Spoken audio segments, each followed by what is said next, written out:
Oh yeah, and I'll also say this is that for every one negative comment, you have to counteract that with 3 positive things.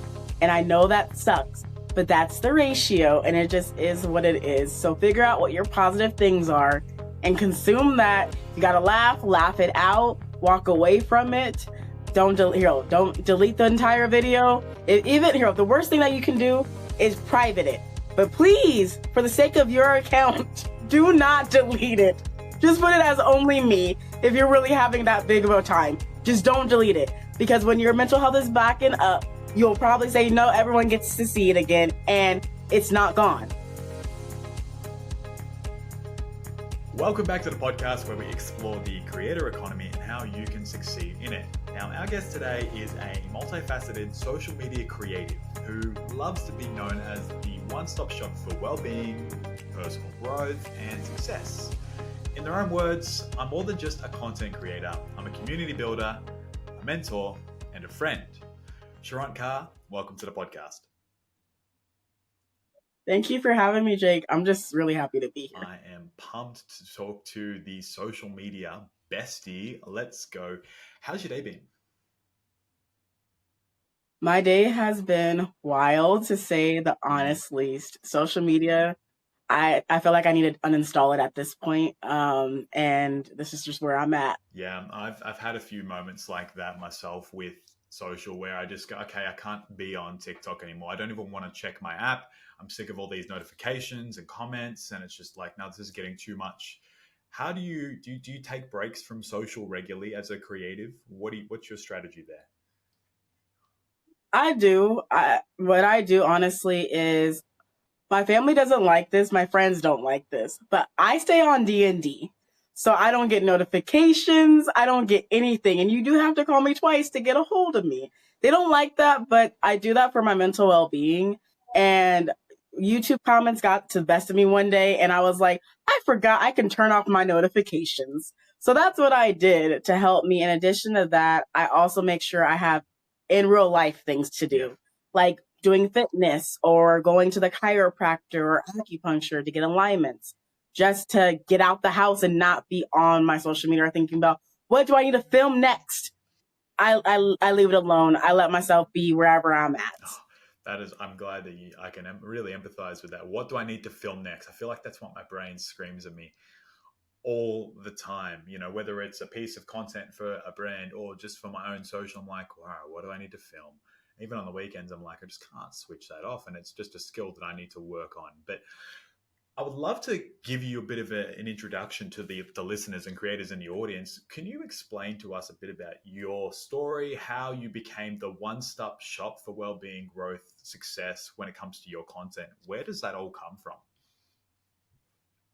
Yeah, for me, it started back in my early, I'll say, teenage years. And it started with the wonderful company that's still around, and I'm so happy that it is, Wattpad, and writing and reading stories and fan fictions. And from there, I realized that I needed to be able to talk to my community in a different way besides just writing them on the wall. I wanted to be able them to see me in video and hear me. So I created a YouTube channel back in 2011, just that. And looking back now, I'm like, this is where you started, Charente. Okay. And I can also say, because I've had family in the entertainment industry, they talk about, if you don't know the contracts, you don't know the business, some people will try to pull that over your eyes. So to be the best creator, you want to make sure you have some type of stability. You want to make sure that you do understand the back end of things and not just be the talent, but be the talent and the brains. So that's what I did. I worked on my education. Even though I was super sick during that time, I still graduated high school on time. I moved out to Vegas, and that was a complete shift from Southern California.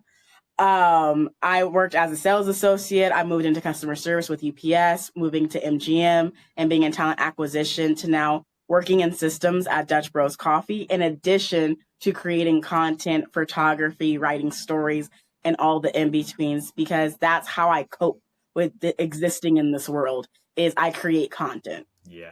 And what about content creation inspires you, or it just is always drawing you back? Do you love just being in front of the camera, speaking, sharing your thoughts, inspiring other people? What about turning on that camera, hitting the record button, and just go is fun for you? Honestly, that you're gonna be like, really, Charente? I don't. If I had actually a preference of not being on camera, I would not be on Mm. camera. I'm gonna start there. I only am on camera because my friends are like, I need to like put you in a bottle so I can keep you, and I'm like, how do I do that? I have to create videos for them so they can keep me in a little bottle and jar. So that's the only reason I do that. And I can also say is that for me, I'm having to still learn how to talk to the camera as my friend because I can talk to my friend in person, but as soon as that camera and that light turn on, sometimes I go completely blank in my mind. And I'm like, what was I meant to say? This is why we have teleprompter apps because I forget what to say sometimes. Mm-hmm. So I can say that it's still a journey. This is still a journey. I would be a mess without a teleprompter these days. I heavily script some of the ad content that I do, and but when it comes to creating content for myself, I sit there. I'll just whip out my phone. I'm like, all right, I'm going to say this. I'll record the first line. I'm like, yeah, that hook was fire, and then I'm like, what am I saying next? Oh, didn't think this far ahead. And I'll spend 10 minutes sometimes on a 30-second video because I'm just sitting there in blank. I'm like, what the hell? Why am I? So I completely understand the need for a teleprompter. The fact that I actually, have you ever been on a podcast where someone's asked you a question and you just go blank because you're like, I don't know, and it's so awkward. You have to recollect your thoughts, and you're saying all these words that are coming out of your mouth, but it's not really meaning anything because you're trying to collect your thoughts in the background as well. Have you ever had that? I've had that, and I can say that when I'm having these candid conversations, I do my best to like fill the moment. And if you see me just take some deep breaths, you'll notice you're like, oh, she forgot what she was going to say. Because sometimes my brain works very fast and I will be in mid thought and then I think another thought and be on a complete tangent on accident in my mind. And I don't even know what thought I was like on when I was talking. It's just, it gets messy fast. Yeah, I've had that a lot too. And there was this time, actually, you know what? Exactly what I just said just happened to me then, where I was like, oh, this thought, I'm going to ask this question. And then as I've gone to ask you the question's gone, and now I'm going to fill the space. Moving on from that. So, It where do happens. you spend most of your time when you're creating your content? Is it on YouTube? Is it TikTok, Instagram? What's your favorite platform? So I double dip. Mm. So last night I guess inspired to record content because I have over 63 videos ready on my Android and like 20 ready in my drafts on my iPhone. And not to mention I recorded YouTube videos that I scheduled out into the beginning of next month. Like I did a lot last night. I'm gonna be honest and real. Wow. And I can say like I'll use TikTok to record my videos because I like how my face presents there and I don't have to put on extra makeup unless I really want to. And then I will download it without the watermark and then upload it on YouTube and stuff like that, or use automation services to automatically move my videos over. And I can say is that on YouTube, I'm really loving their new green screen technology where you can just click remix and green screen's right there. You just really turn on your camera, plug in your headphones, and then react. It's so streamlined now compared to back in the day when we used to do green screens and we actually had to have a green screen. It was a lot more setup and a lot more work to just get the exact same look. So I'm actually having a lot more fun on YouTube as well as TikTok. I hardly ever use Instagram. I'm gonna be honest. I'm not gonna I lie. think the green screen feature that's come to the editing apps, like for example, I edit all my videos on CapCut and I just go cut. I cut myself out in CapCut, automated, done in 3 seconds, and I'm like, who needs an actual green screen anymore? This is so awesome, and I think that technology is going to send the green screen business very far down the pecking order in terms of that. But how are you finding YouTube these days in terms of the new features? I hear that they're potentially going to grab a bit more market share in the short form content space now that TikTok has taken a lot of the sounds off. What are you thinking about that? So for me, I'm part of that crew of saying that. I'm not gonna lie in front with you, and the reason is because I have been consciously working on growing my YouTube following. And since I've consciously worked on it, I've grown over 600 subscribers in less than a month and a Hell half. yeah. In addition to that, I have shorts ranking at 30,000 views, like on like average. And I'm just like, this is crazy because this video will do like 200 on TikTok and it just stops. And I'm just like, you know what? I'm not about to put money behind you. So I'm just going to let it be and call it a day and focus on YouTube because they really are championing us there. They really do care about it. And even they're adding virtual live streams to the shorts feed has been even helping with my view count when it comes to me doing lives now. They So for me, like I'm loving they YouTube. have the vertical live streams now. That's cool. Yeah, and you can actually have people join from mobile. It's not even a desktop thing, it's only a mobile thing. Yeah. So let's say like you have someone else that you're going to join on the YouTube vertical. If they're monetized, they're still going to get the ad money, but both of your audiences are going to get alerted when you guys join each other's lives, which I think is like the coolest thing ever. Yeah, that's a really cool way to help small creators collab with big creators without having to do a big video and everything. It's like, yeah, let's just jump on. We're in the same niche. Let's talk shop and have our audiences join us and ask some live Q&As or whatever. And that's really good for small creators, I think, that are trying to establish themselves and build up a following. YouTube has always got a place in my heart. That's been the thing. It was around when I was, a teenager, just wanting to, I want to be a YouTuber. I want to create content. YouTube, I'm just so glad to see it still thriving. And I hope it's continually thriving for the next 10, 20, 30 years. Same here. Like that's where I got my start. Someone asked me recently, like, so if you had to remove all apps and you can only use one, and I'm like, why? This is very extreme, but I'm gonna answer. It's gonna be YouTube because YouTube actually champions me as a creator. They have webinars that you can join where they will teach you new things and tell you what is working and what's not working, and allow you to literally create with other content creators and having Discord channels and actually having support and helping you. I have not received this much love as a creator from any other app. I'm gonna be absolutely honest and real. It's fascinating So YouTube is my heart. because TikTok has their own center, right? You've probably seen it. It's like, oh yeah, this is what you need to Yeah. do. But nobody goes to that because they just go to the For You page, scroll down a few videos, and you've got someone there telling you about what TikTok wants you to do. And it's like, okay, well, why would I go to your database when these people convey the information in a much more interesting manner? And that's the creators are really driving the platform on TikTok. It's all people just creating content, sharing information versus YouTube actually, from what you're telling me, putting their time, effort, and resources together to make creators better as well. Yeah, there are people sharing content on YouTube on how to be better YouTubers. That's a given. But for you, do you think YouTube is really the standout there in terms of all the platforms? Yes, I also said this in December. I went to the first YouTube creator collective event out here in Vegas, where I got to meet a whole bunch of new content creators. And since then, I've been to CES with them. I've been to a couple Adobe events this past week with them, and we're currently planning on future collaborations for game nights and different ways that we can make content together. And for me, I would have never been able to talk to these creators any other way except YouTube saying we're going to host events in person. We're going to actually show up and we're going to be there to actually truly support you. And every time we're in one of those calls, if we have feedback, they take that feedback and almost immediately put it into use, such as vertical live streams and then putting it in the shorts feed for small time creators. That's an immediate thing that a YouTuber said, and they went at it and they made sure that we had that solution almost immediately. What's been the most exciting thing about connecting with other creators since you did that in December? Because a lot of creators probably feel like they're alone in their social groups and friend groups as people that are creating content. I, for one, am always saying that I'm like the only person in my social circle that creates content. It can sometimes be very lonely because I got to go, I can't play games with you guys tonight. I can't do this.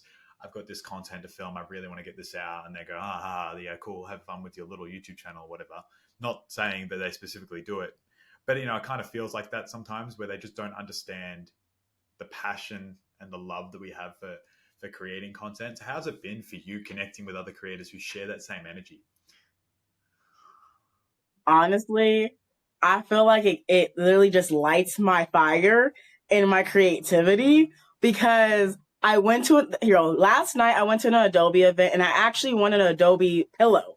It was the coolest thing ever because I was actually recording and they mentioned my name. I was like, oh, that's me. And I'm like, okay. And mind you, I have my content creator friend next to me and she's filming me why this is happening and stuff too. So when we were taking photos, I'm taking photos of her and the person's like, you're a photographer. I was like, yeah, I am. I'm glad you can recognize that. So that's why I was like, this thing needs to be like this. And like, it feels amazing to finally be able to be around other people that understand my brain, understand why I do what I do, champion me. And it's just, it feels like every time we come together, I just want to create more and do more with less. Like, it's so much fun.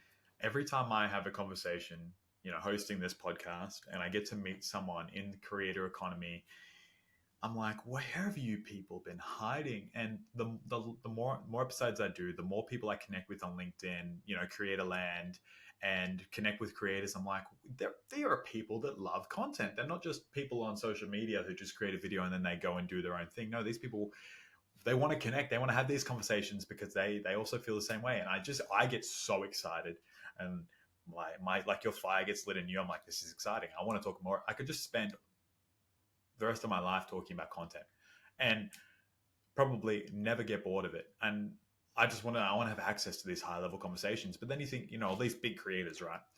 They've got millions of followers, right? But they're just like you and I. They're also human. They just love being creative. They love talking to people like they're their best friend on the camera. They're in it and they've stuck to it because it's fun. And that their energy, we feed off these exciting creators that we see that on the camera. And I'm feeding off your energy right now. And this is a pre-recorded podcast. Doesn't mean it's any different, but I'm feeding off your energy. And if I was listening to this live, I'd be feeding off your energy when I click play. I'd be like, wow, she got energy, So it's just it's so exciting to be a content creator. I'm just glad that we can share this joy for it. And I'll say this because you brought up big creators, and I just want to talk about this really fast. The big creator versus small creator thing really fast, okay? Just create content. I literally made a video telling people I just want you to create content because at the end of the day, I just really need you guys to know that some of the big creators are big creators because ad dollars are put behind them, not because their content went viral by itself. Okay, it was paid to be viral. So I just want you guys to know that just create content, be your authentic self, because that's more than enough. Doesn't matter if you're small or you're big, you're just a creator. And that is amazing because we need it. Yeah, exactly. And I'm a big advocate of don't just say you post videos in your spare time. No, if you want to be known as a creator, if you love creating content, start referring to yourself as a content creator. Sure, you've got 249 followers. So what? Those 249 followers liked your energy, liked your content. That's awesome, right? That's 249 people that imagine you went to an auditorium. There was 500 seats. You've got that full of 249 people that want to hear what you have to say and talk about the things that you're passionate about. So I feel like as long as you've got something that you're genuinely interested in, that excites you, that you're passionate about, that lights a fire in you, go and make videos about it. And as much as, don't care about the metrics, the metrics are going to be there, but if it's exciting to talk about that stuff, that will show as genuine authenticity, and people are going to find you anyway. The people that will resonate with you will find you if the stuff that you put out is genuinely enjoyable. So just go create content that you love, right? Absolutely. And I'll also say this in regards to metrics really fast, is that brands do care about it because they're generally performance-based marketing businesses. They're not just brand marketing businesses. And I'll also say this is that I just don't want you, when you're first starting to create, to get stuck on the numbers. It's more about you being more comfortable creating different types of content than it is about your metrics. And I'll also say this, what you just said is literally what I did when I was creating content and trying to validate, am I an imposter? I was like, do I even want to do this? And then I looked at all my views from all of my videos across all the social media platforms. And I was like, I was able, just on view count, to fill up the Allegiant Stadium out here in Las Vegas. The entire thing would have been sold out. That is wild when you realize that. And you're like, no, people do resonate with me. They might not resonate on every single video, and that is okay. But my presence is enough. And that's just perfect as itself, you know? That's a really great way to put it as well. I have suffered massively with imposter syndrome. We've talked about this before we even recorded this conversation, that I've put out content and did not feel like I was deserving of the followers or all the comments and all the engagement, all the people really asking me questions. And I was like, this is scary. And I was just getting in my own way, getting in my own head and preventing myself from putting out content. So I actually got scared to open up my comments because I was waiting for someone to say negative things about me in the end, because of the imposter syndrome telling me that I wasn't good enough and then questioning my authority. And that's a cycle that you've just got to identify, that it's a little bit of fear, and it's natural to have the fear, because if you didn't have the fear, then you probably wouldn't do it as much. We got to have that fear to be able to have fun with it as well. Like, for example, I box and I get in the ring, and my coach says to me, if you get in the ring and you don't have fear, well, that's very silly. You're going to do something very stupid or unreasonable. Now, I'm not saying that having fear is always going to be there, like massively and overwhelmingly, but there should be a little bit of nervousness or fear when you put out a piece of content. But don't just take that as fear. It could be a little bit of excitement too. And I think that sometimes can get misunderstood as a creator, that the fear is actually more excitement for posting that piece of content and getting that engagement and checking your phone and going, oh my God, all these people are loving my piece of content. So I actually don't even know where I was going with this, but a little bit of fear is healthy. No, I got you.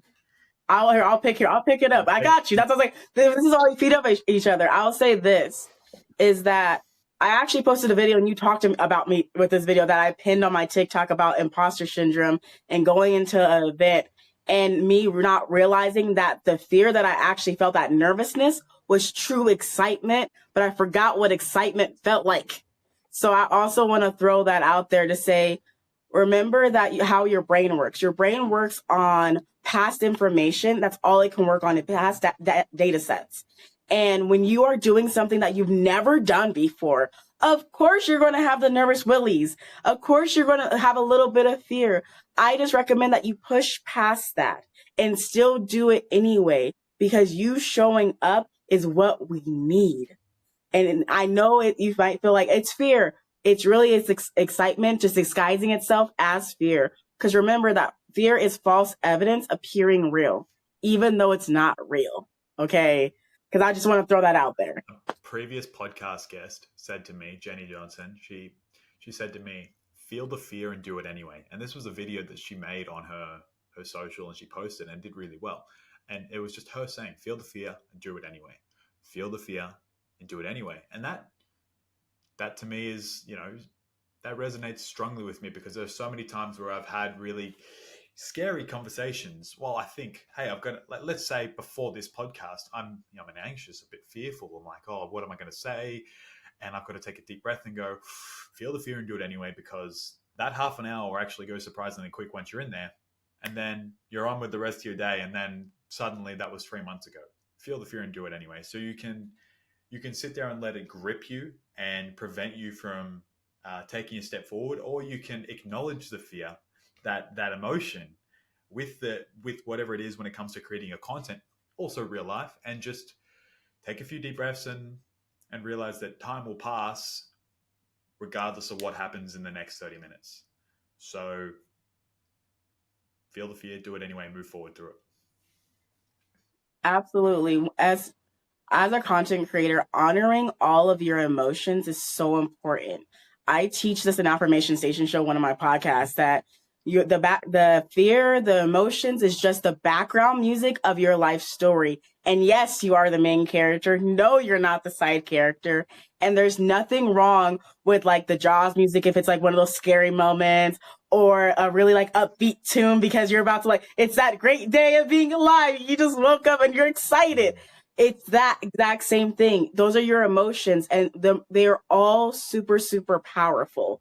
And that's why people love us as content creators, because we're able to take that information, take those emotions, make content where people can feel it.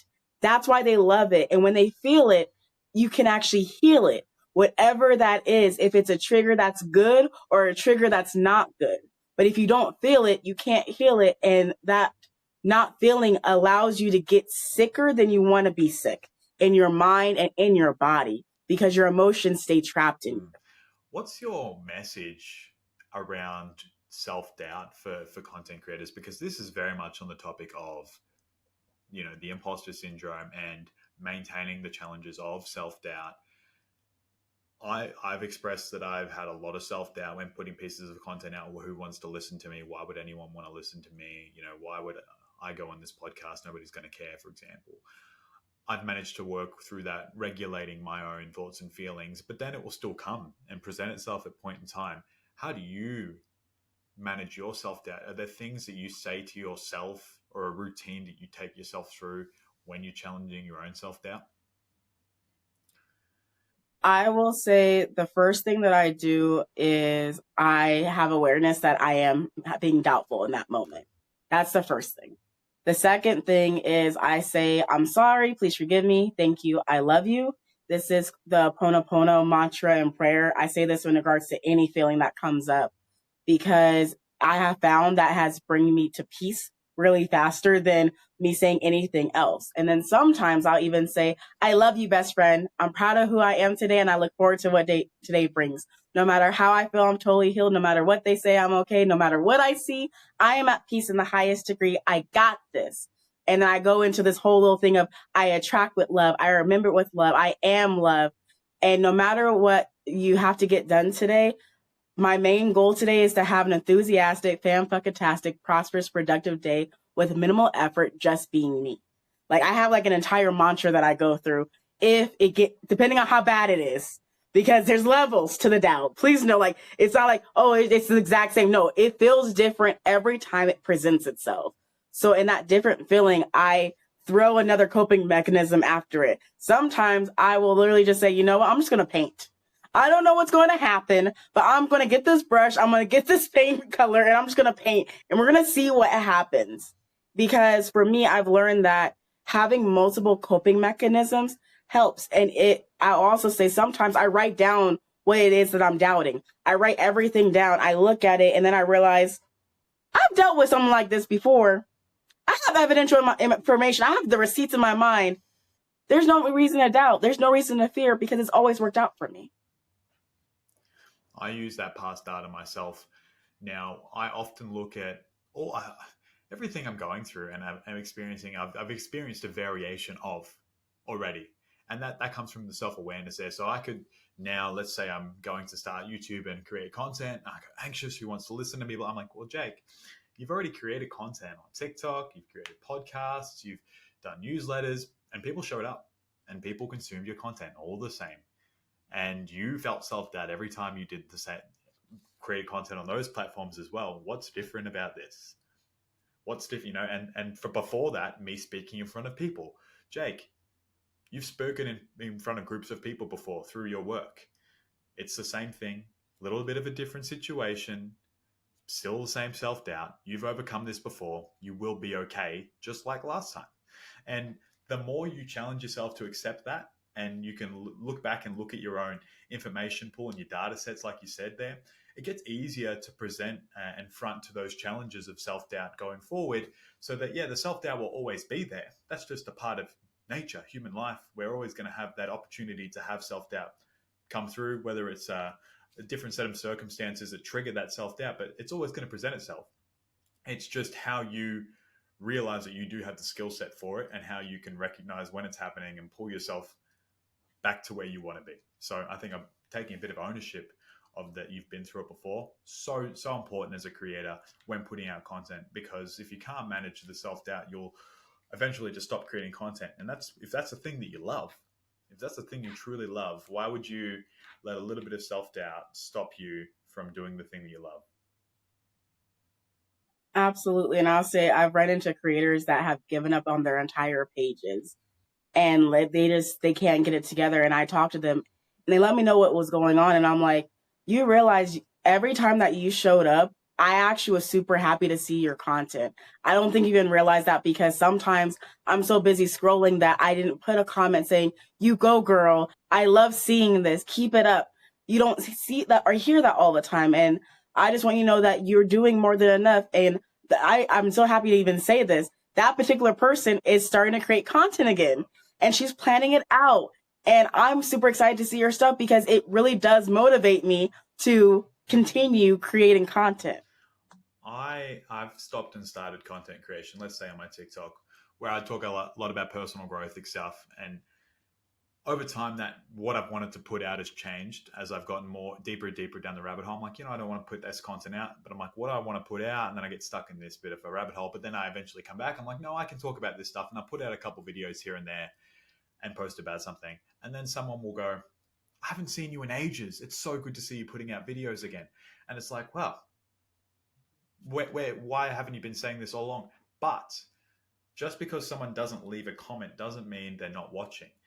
Someone just leaving a like, that simple little piece of engagement, that means they've consumed your video and enjoyed your piece of content. If you're getting more and more views in your content, but even though your engagement statistics are low, let's say you got 10,000 views, but you only got 100 likes and maybe 3 comments. Yeah, look, that's not, the metrics aren't amazing. Hey, you got 10,000 views. Why did you get 10,000 views? But because people were interested in what you had to say and resonate with your content. And because that happened, more and more people were pushed to see that piece of content. So even if you're getting metrics that aren't pleasing to you and your views are still going up, that means you're still creating, people are engaging with your content, people are liking your content. It's just how you look at it. So you could look at it in 2 ways and go, I got 10,000 views, but only 1 person commented. This sucks. Or you can say, I got 10,000 views. 10,000 people viewed my content and liked what I had to say. That's awesome. It's about managing your perception of the metrics and how people have consumed your content. Oh yeah, and I'll also say this is that for every one negative comment, you have to counteract that with 3 positive things. And I know that sucks, but that's the ratio and it just is what it is. So figure out what your positive things are and consume that. If you got to laugh it out, walk away from it. Don't delete the entire video. The worst thing that you can do is private it. But please, for the sake of your account, do not delete it. Just put it as only me if you're really having that big of a time. Just don't delete it. Because when your mental health is backing up, you'll probably say, no, everyone gets to see it again, and it's not gone. All you have to do is change the privacy setting to say, hey, everyone can see it. And on that negative comment stuff, I've had so many of them. The most prominent ones were people coming at my hairline and stuff like that. And oh, it was so funny. The other day, and I know YouTube comments are savage. I just say that, like, and you probably understand that. Compared to any other platform, YouTube comments, unrelenting, pure savagery. I've never had a positive comment on a YouTube video ever in the shorts feed. Ridiculous. Go on a TikTok, people have fun at you, banter with you, but you get a really strong, engaged community there. But every so often, someone will go, you're a bit special, or blah blah blah blah blah. And someone said this to me the other day. My first reaction was, great. That's great, a negative comment. But then I was like, you know what? I can just agree with them, laugh, and move on. I did that, and I've forgotten about that comment until now, and that was a week ago that I posted that video. So reality was only like 10 minutes I really cared about it. I just accepted it and move on, because you're going to get that kind of confronting negativity, and it's never a reflection of us. Never a reflection of us. Sure, we can say whatever we want. That's the power of having one of these devices in our hands. And we might say some polarizing things that not everybody agrees with, but you've got your own opinion and you're entitled to share your own opinion and have a voice. So say what you want within reason that doesn't cause harm to someone else. And no problem. If someone comes at you then and still leaves a negative comment, well, that's just them. that's a reflection of something that's going on in their day, and you can't change that. That's been done. Just got to accept that these are just really comments that aren't going to mean anything to you in a week if you don't put too much thought into it. Just move on with your life. Oh, yeah.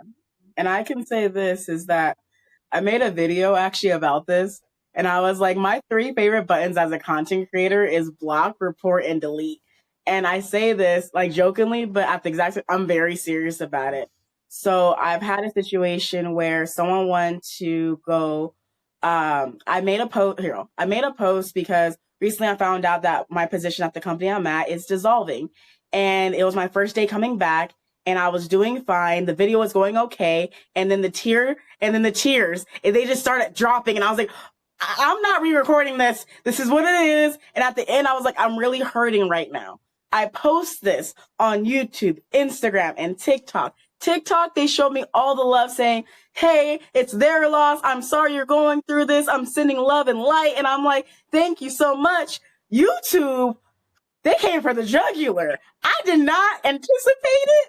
I got, you need to humble yourself and get married and stop putting so much faith, and this is about to get derogatory, in a white savior. And I was like, whoa, where did this come from? And I was like, pause. I am humble. That's why I can make a video transparent and have my emotions show. Two, I am married, been married for 5 years, so I'm very confused and I don't put all my faith in my job. So where are we at? But please know, I did write a dissertation reply back. And then I was like, you know what? Because I don't want people to come and fight this person, because this person apparently wants to like fight, I'm going to delete the comment so my community doesn't have to come and accidentally might get hurt because they're already out for blood. So like, that's what I mean by block, report, delete. Sometimes you can reply back and then you need to delete the comment altogether because it's not safe for your entire community. But there are some of them that I'll let them be. Like one of them's like, show more cleavage. And I'm like, I think I might be wearing turtlenecks moving forward. I think that's what I'm going to do. And I did a laughing emoji because some people are just wild. That's what I've had with YouTube.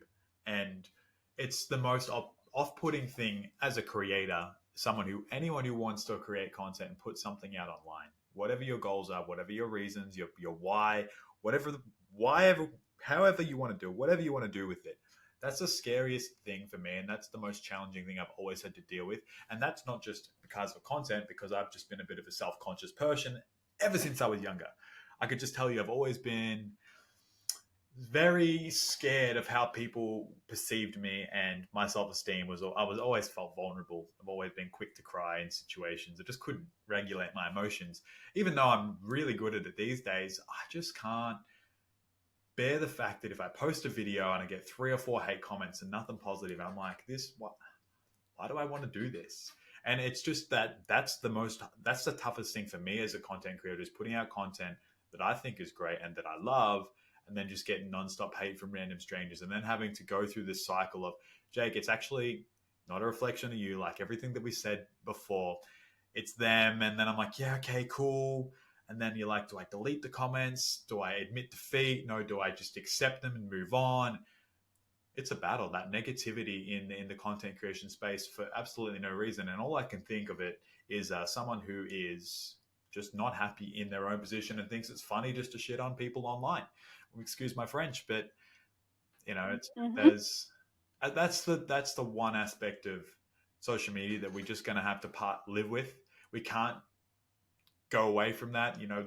Social media platforms, TikTok, Instagram, Facebook, YouTube, they do have good review functions, but people are smart. They're getting smarter in ways to avoid the detection and with what they say. And, so we just got to have to accept that these comments are going to come, and you can't avoid that.